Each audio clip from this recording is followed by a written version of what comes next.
This is my Samsung Galaxy S24 Ultra factory unlock 512 gig titanium violet cell phone. Now, the purpose of my video isn't to discuss all the details of this phone in terms of specs. There are plenty of videos out there that discuss that. I want to give you the more hands-on everyday use experience with this video. I would like to start off by identifying the exteriors of the phone. You got your S Pen here. Next to the S Pen, you have the bottom firing speaker, your USB-C charger, your SIM card, your microphone. Going around the side, you can see that the titanium band continues. Around the back, you have your camera array.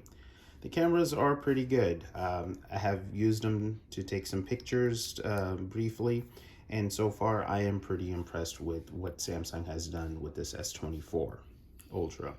Going back around front, of course, you have your selfie camera there. Going around the top, you have your speakerphone for the top. Now, this phone is a stereo speaker setup, so when you're using the phone, watching a video, etc., sound will come out from the bottom and the top. Like every other phone, there's not much in this box. You get your device, you get your SIM card popping tool, and a USB-C to USB-C cable. That's it. The phone, good thing about this phone is this phone does charge on the established fast charging standard that Samsung has established going back to the S22. So those same chargers that were introduced with the S22s can be used to charge this phone at the same speed, 45 watts, high speed USB 2.0 or fast charging 2.0 as Samsung calls it. Power delivery bricks will work on this phone. I'll create another video with accessories that I use with this phone to give you a little idea on what all I like to use with this device. As I mentioned, this is the factory unlocked model, which means I can use this phone with any SIM card carrier, and yes, there is a SIM card slot right there. So I can use this model with any SIM card based carrier like AT&T, T-Mobile, Verizon, Cricket, etc., Vodafone, Orange in the UK, and various other SIM card based carriers. This phone also supports eSIM, so you can utilize it with other carriers with the eSIM. Now, the construction. This is a premium handset. The materials are top notch. The quality, the craftsmanship, the seamless attention to detail, the minor attention to detail, such as this trim across the top, this trim across the sides of the phone, and of course down at the bottom, show that you are buying a phone that has been well developed by a company that cares about its product's reputation. I'm not sponsored by Samsung, nor was this device given to me for free. I paid for this device with my own money, but I still have to say the quality is unlike any other. Accenting around the cameras, and on this instance, you get more of a goldish to a silver accenting, depending on how you look at it under the lighting conditions. And the color, this is the titanium purple, but as you can see on camera, it really shows as a maybe a slate gray. Some say it shows more as a black, but this is called a titanium purple color. Starting out with the front of the screen, you have the same 6.8 screen. The screen has changed. This is not the same screen as previous S23 models or S22 models. This screen is a lot brighter, a lot more richer in color, lot darker. Blacks show much better on this screen, more black tone. Colors pop, they're more vivid. The screen resolution overall is a major improvement over previous generation or previous model phones. The image is sharp, crystal clear, crisp. The true colors are accurate. It's kind of hard to tell here on camera. Really, this is a screen you have to see in person. And then combined with the flat construction of the screen and getting rid of that edge, it makes this phone a great experience to use on a daily basis. Now moving on to the comparison. This is my S23 Ultra in lime green color.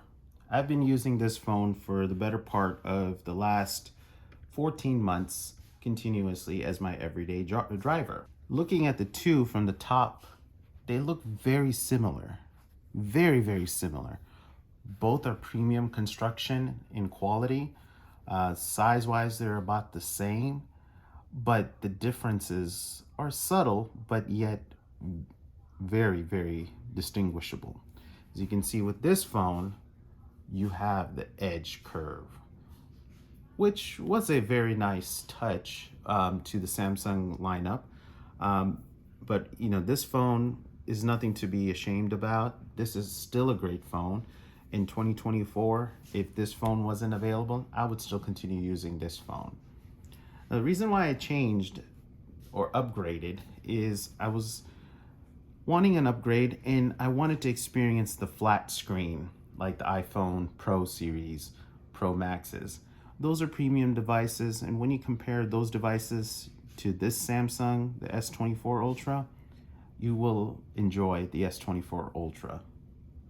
Here are both of the Ultra devices together. Here on the left is S23 Ultra, and here on the right is the S24.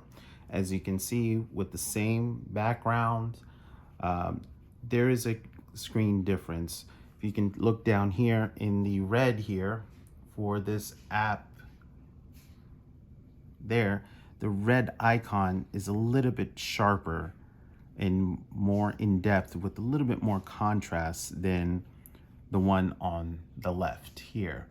Now it is kind of hard to tell on screen. I hope that it shows on there, but the new screen does have a richer, deeper color profile than the old screen does. The new screen is a higher resolution, higher nit screen than the new screen is, than the old screens, excuse me.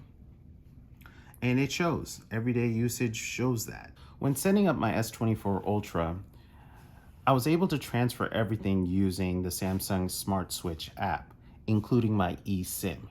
However, I did run into some issues while doing so, transferring my eSIM from my S23 over to my S24. During setup, you do get an option to select a device to transfer your eSIM or set up your new phone with a new eSIM.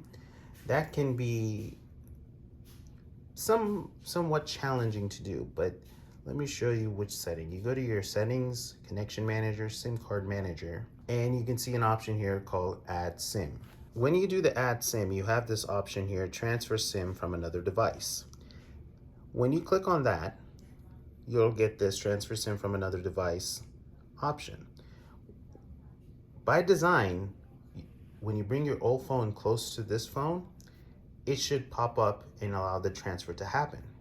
But I wasn't getting that prompt, and I'll show you why. Under connection, as you can see, this is what you're supposed to get. I'm going to cancel out of that because my SIM card has transferred over already.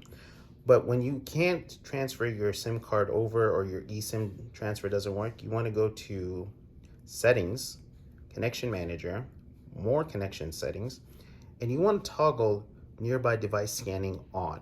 This will allow your current device to scan and pick up beacon signals from your new device to initiate the actual SIM card transfer.